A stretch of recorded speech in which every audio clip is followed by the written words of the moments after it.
Entonces los estudios lo podemos ver como una resonancia magnética o una tomografía.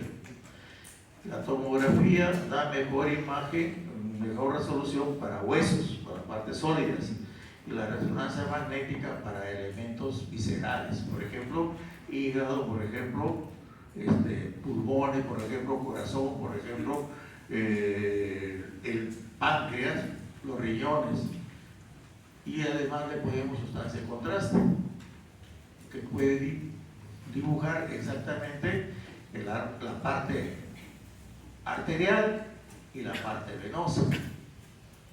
Entonces, por eso hay que saber utilizar estos medios dependiendo de lo que uno quiera demostrar.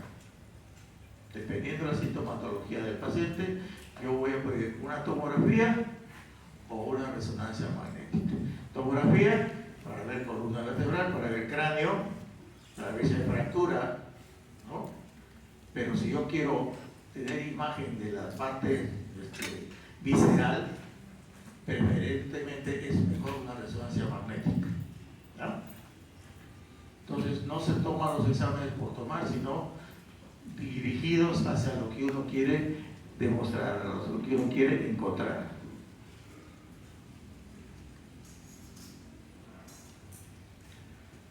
Las curvaturas que les he mencionado.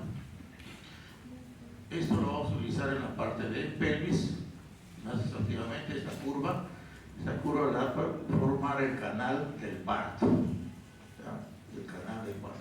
Este huesito, en el momento de la expulsión, el parto por vía vaginal, podemos usarlo. ¿Por qué? Porque es muy sensible por el estímulo estrogénico, entonces hace que los cartílagos sean muy lábiles. Podemos usar hacia atrás y regresa. Lo usamos momentáneamente y regresa solo. La mutación y la contramutación que vamos a ver en pelvis. Estas son las curvaturas normales entonces, ¿ya? Curvatura cervical. No es que yo voy a tomar una radiografía en posición erecta así, de la columna cervical, porque eso no me vale. Yo necesito tomarlo en posición anatómica.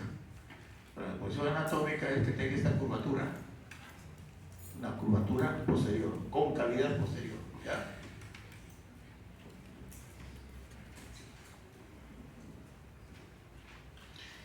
¿Qué lo diferencia a la cervical, a la torácica de la cervical?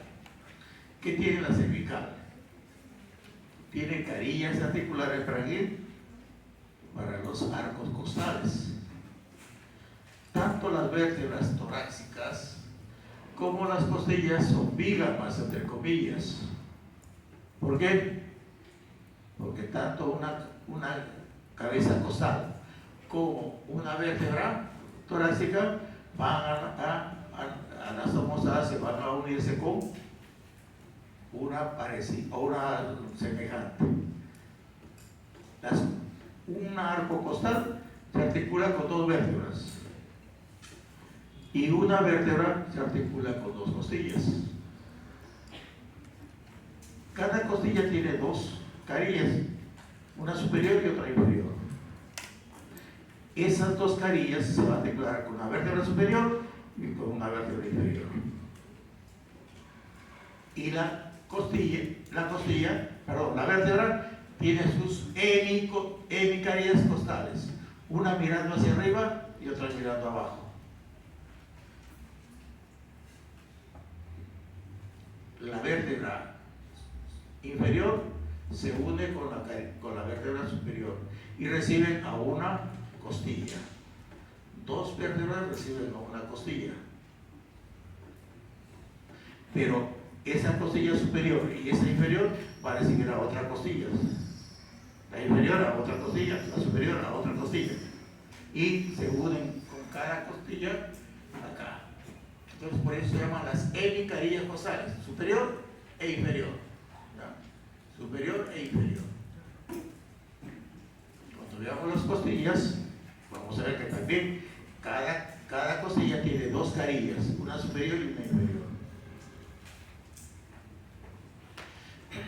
¿Cuáles son diferentes? La primera costilla, perdón, la primera vértebra torácica solamente va a tener una hemicarilla. No, la primera vértebra torácica solamente va a tener una hemicarilla. ¿Por qué? Porque arriba no hay costilla, solamente se va a articular abajo. La parte inferior se va a articular con una vértebra, con una costilla, y lo va a compartir a esa costilla con la tercera vértebra, con la segunda vértebra. ¿Ya? La primera costilla, la primera vértebra no tiene dos hemicarillas, solamente tiene una hemicarilla. ¿Ya? Y la doceava vértebra ya no va a tener hemicarilla inferior, porque como ya no hay costilla abajo, ya no lo tiene, solamente tiene hemicarilla superior.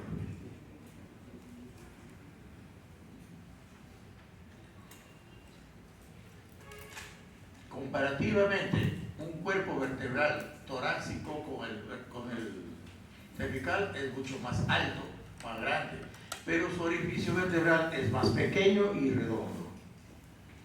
Sus carillas articulares entre sí van a ser paralelas. La superior mirando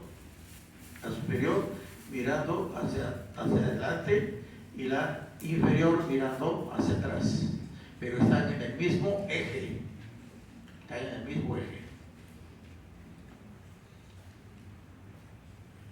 La lámina a la inversa que la cervical, su eje longitudinal va a ser más grande que el transverso. Son más largas que anchas. En la cervical era más ancha que larga. Aquí van a ser más largas que anchas. ¿Y qué más hay en la apófisis transversa? Va a haber una carilla articular anterior para que se articule con el tubérculo costal.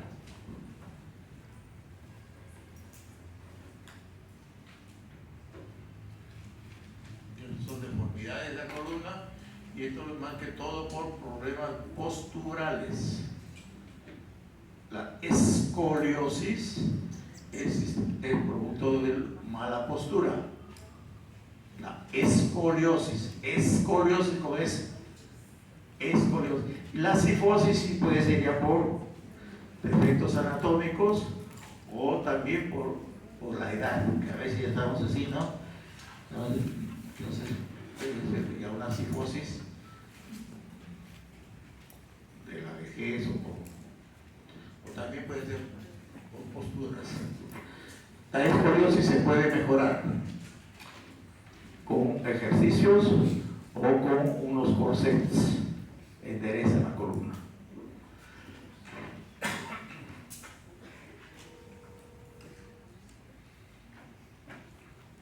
Se toma como referencia para hacer las punciones lumbares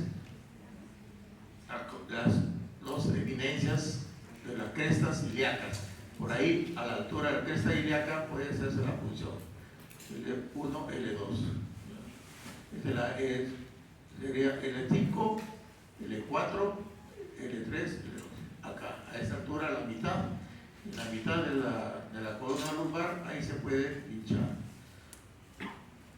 Generalmente uno va explorando las apófisis espinosas de las vértebras lumbares para poder saber dónde vamos a ubicar. ¿Y cómo nos ubicamos más fácil? Viendo la parrilla costal. ¿Dónde termina la parrilla costal? En la 12ª vértebra torácica.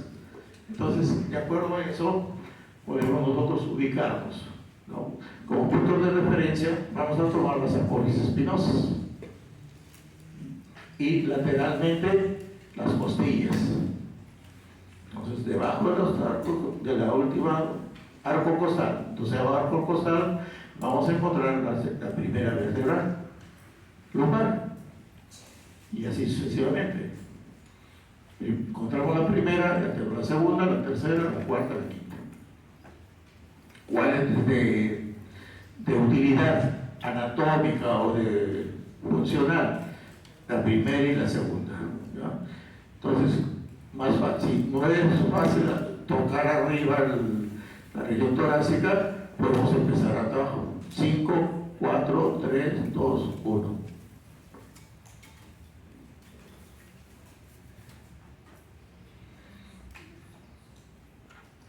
Estoy haciendo un masaje sobre la región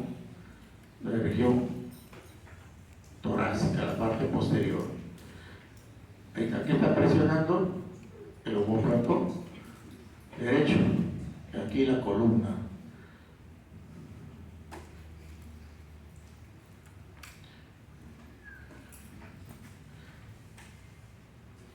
¿Cómo diferenciamos? ¿Para qué utilizamos la C7? Para dividir. Encontramos la providencia acá y nos sirve de referencia para trazar el límite entre la región cervical, en este caso la nuca, y el tórax, la séptima cervical. Hace providencia acá y ahí trazamos una línea que une con la articulación acromioclavicular.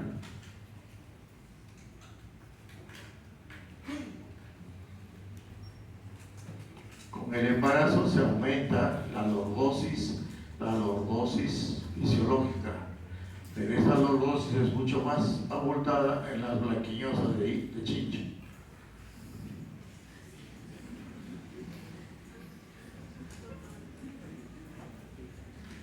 Los movimientos que realiza la columna, la cervical, todos los movimientos, delante, atrás, lateral, rotación, la torácica, con la ajustas un poquito, ¿no? Un poquito de flexión hacia adelante y algo atrás, pero nada más, pero limitado. Cambio la lumbar, podemos estirar, podemos flexionarlo adelante, ¿ya? Bastante, podemos hacer un arco y justamente las apoyos espinosas se abren para poderlos pinchar ahí. Claro que hay algunas personas que es difícil de ubicar las apoyos espinosas, ¿por qué? Porque ya se han soldado, se han fusionado. Personas muy ancianas, es difícil de pincharlas ahí. Tenemos que poner una anestesia general intubando lo que poner una epidural. Entonces siempre uno tiene que saber diferenciar la contextura de una persona dependiendo de la edad. El niño es más frágil. El niño podemos poner en cualquier lugar. Más fácil es poner un desnoso, soñar y ponerle un tubito. La caudal es un poquito más difícil de colocar. Hay que tener bastante experiencia para colocar una caudal. Claro que la menos traumática, porque la general, cuando se pone un tubo endotraqueal, es traumático poner un tubo. Cuando necesitamos tener una anestesia general prolongada por 2 o 3 horas, hay que poner un tubo endotraqueal. Pero cuando el tratamiento es corto, por ejemplo, un tratamiento de una hernia, se trata de poner la caudal. Nunca se utiliza una epidural en los niños. La caudal, la general, o simplemente sedarlo, cuando es algo cortito que tenemos que hacer, se lo seda con mascarilla y es suficiente. Pero a veces hay que utilizar la caudal, a veces la general, pero no epidural en un niño. Solamente exploramos el canal vertebral en niños para diagnóstico, para extraer una muestra cuando uno sospeche de una meningitis, cuando uno sospeche de un traumatismo encefálico y ver qué características hay del líquido cefalorraquídeo. Todos los movimientos, ahí estamos poniendo una epidural. Antes se llamaba raquidia, pero no se llega a la médula, ¿ya? Esa es la posición fetal que se puede. ¿Para qué? Para permitir que se arquee un poco la columna lumbar. Son malformaciones congénitas, espina bífida, mielomeningocele o meningocele. Es igual mielomeningocele que meningocele. Mielo es médula, médula. Entonces, en algunas personas la médula está expuesta, entonces es un hielo meningocele, pero solamente es un quiste, es espina bífida, entonces meningocele.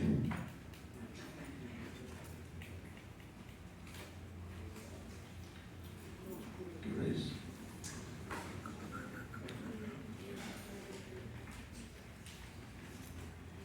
Medio 20.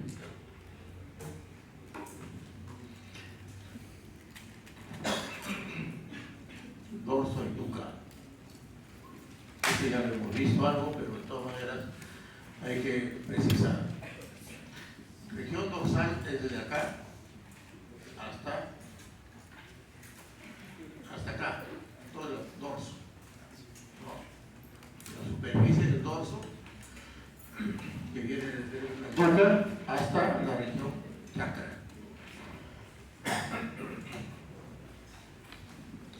¿Quién hace prominencia en la región dorsal?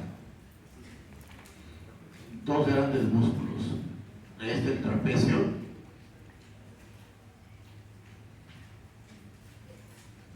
y este es el gran dorsal. ¿De dónde se origina el trapecio?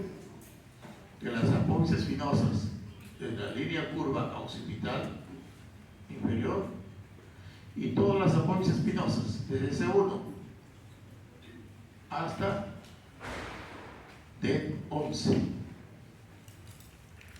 De todas esas apófisis espinosas van a mantener fibras oblicuas primero hacia abajo y afuera, o de adentro hacia afuera, o de adentro hacia arriba, ¿ya? De adentro hacia afuera, de acá de adentro hacia afuera, los de arriba hacia abajo, oblicuas, primero oblicuas, después transversas, después oblicuos de abajo hacia arriba.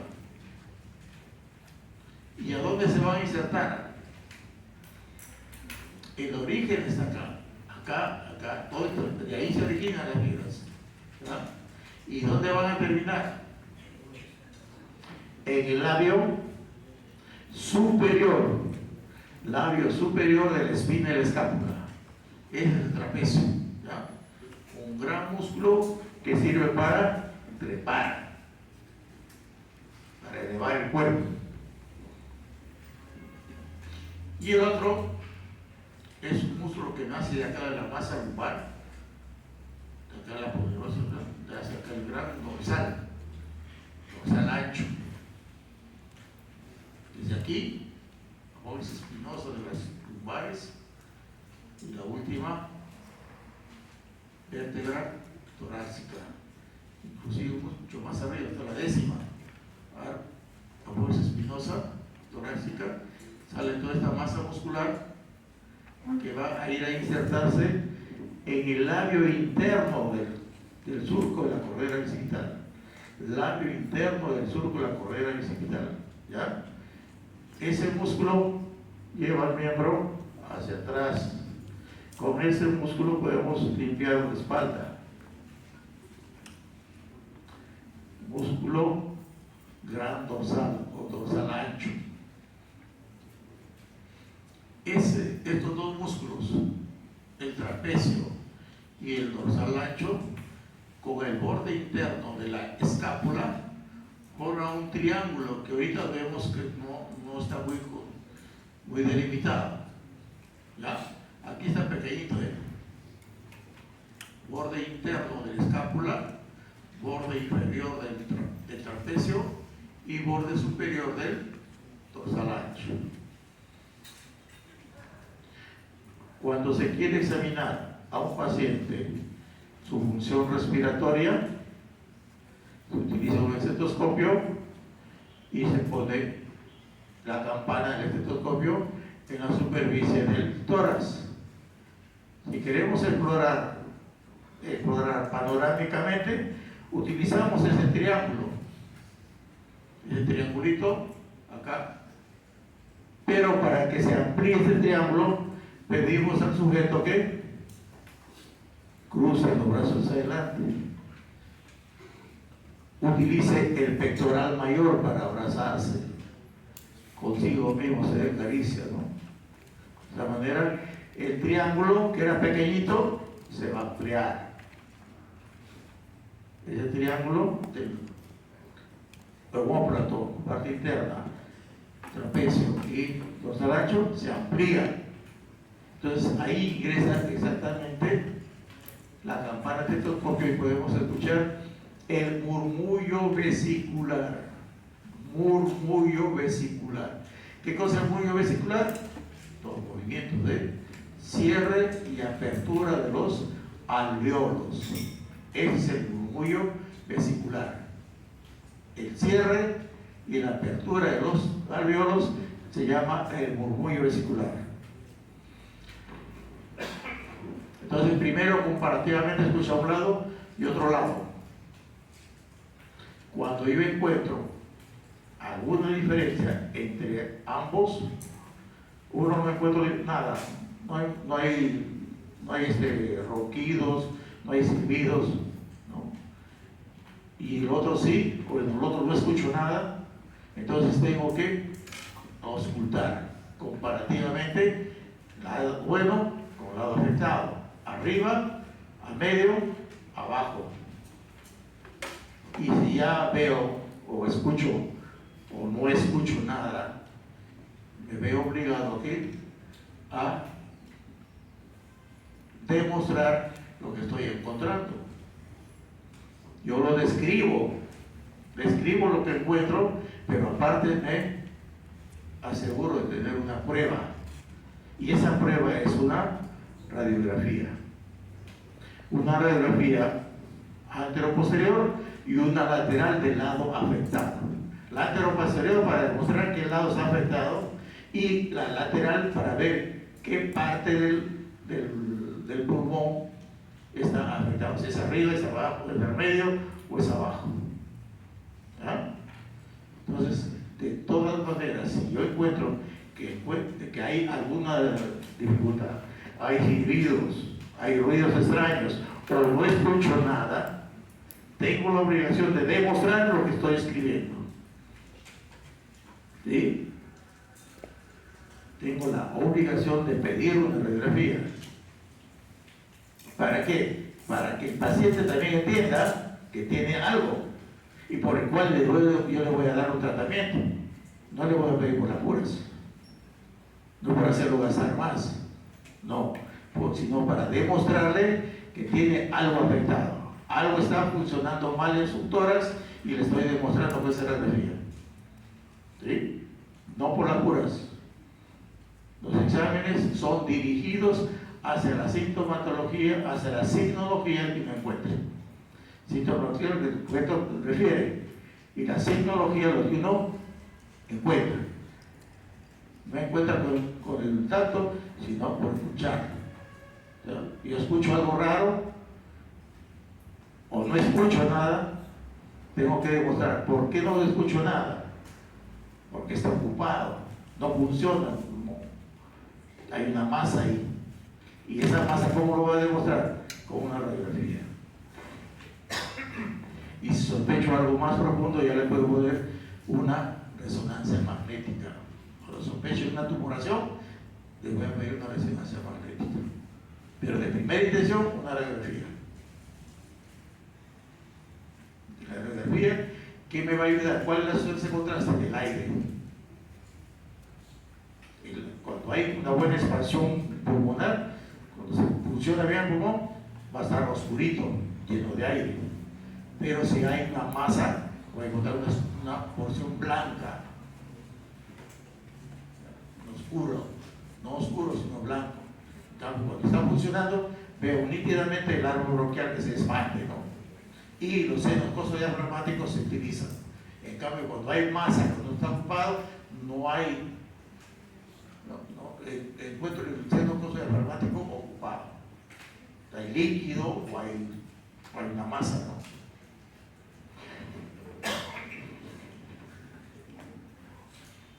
Entonces, para eso me sirve esta clase de torso y nuca. Ahí está, muy bien, está con colores, está delimitando el triángulo de la auscultación. Repito, ¿cómo está delimitado el triángulo de la auscultación? parte lateral será el borde interno del trapecio, del omóplato. La parte lateral, el borde interno del omóplato. En la parte superior, borde inferior del trapecio.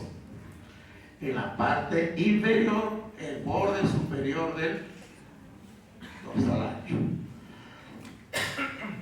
Como si estuviera hablando al revés.